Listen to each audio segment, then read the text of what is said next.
Hallo maats en welkom by Glow. Vandag vier ons Jesus se geboorte. So, kom ons sing almal lekker saam want ons gaan bietjie Kersliedere sing.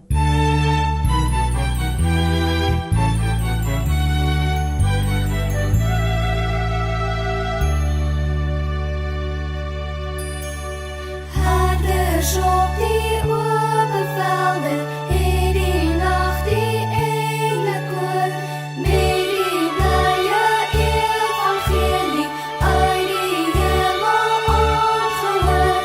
Kom, loof die Heer,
familiedagboek.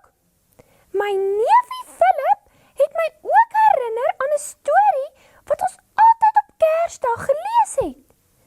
Dit is die storie van oom Janne se ouma grootjie, se tannie, se tannie, se tannie, se ouma.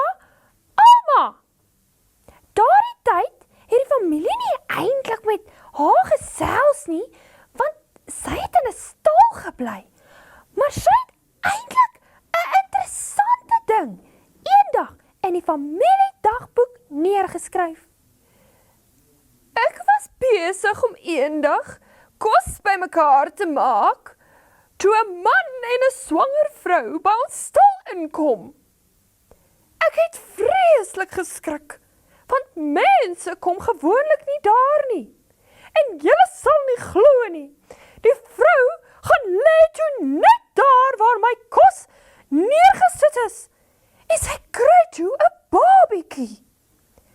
Ek was baie bly vir hulle, maar ek sou nou nie omgegee het as sy net so bietjie na die regs gaan lê het nie, want nou moet ek alles weer van voor af bymekaar maak. Eish, maar partykeer moet ons almal maar opofferings maak vir die koninkryk. Maar hierdie storie klink vir my nogals bekend. Amper soos die storie van Jesus se geboorte in Lukas 2 vers 1 tot 7. So die keiser Augustus wou graag tel hoeveel mense daar in die land was, en almal moes hulle na hulle tuisdorpe toe gaan, sodat hulle getel kan word. Josef se tuisdorp was Bethlehem. So Josef en Maria moes al die pad van Nasaret tot by Bethlehem reis. Toe hulle in Bethlehem aankom, kon hulle nie 'n plek kry om te bly nie. So, hulle het toe in 'n stal gaan bly, en terwyl hulle daar was, het Maria geboorte gegee aan Jesus. Sy het hom toegedraai in doeke en neergelê in 'n krib. En so is die seun van God en die koning oor almal van ons gebore, net soos dit lank terug al gesê is. Kan ek vir julle iets ongeloofliks vertel? Jesus se geboorte het nie net sommer gebeur nie, maar was lank voor die tyd al voorspel. Hulle het in die Ou Testament al geskryf oor Jesus se geboorte en hoe dit alles sou plaasvind.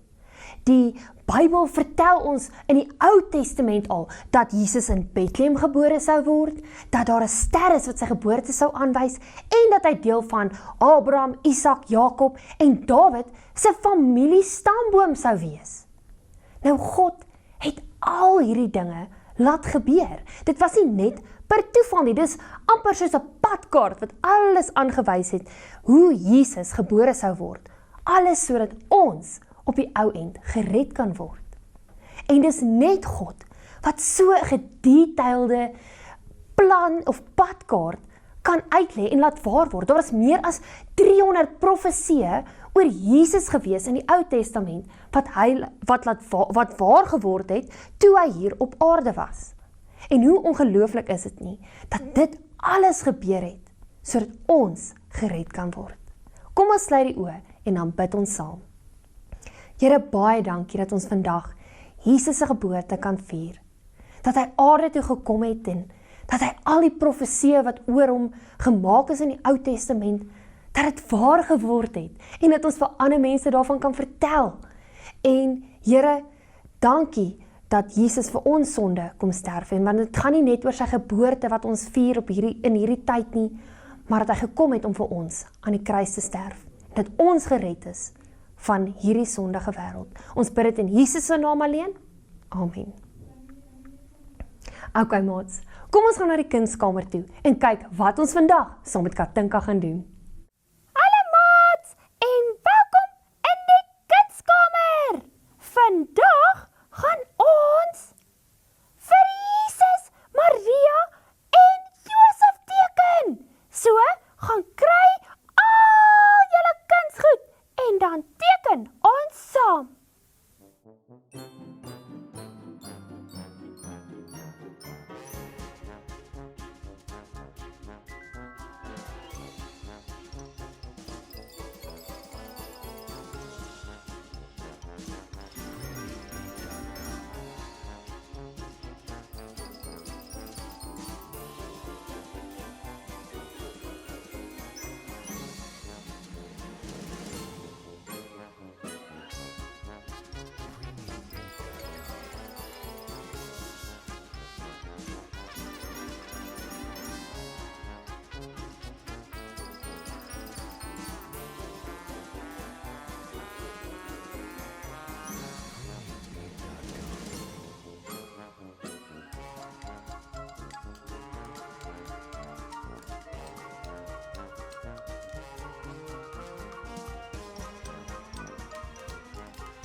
baie dankie dat julle vandag ingeskakel het. Ek hoop dat julle 'n baie lekker tyd saam met familie en vriende het en dan sien ek julle volgende week. Bye!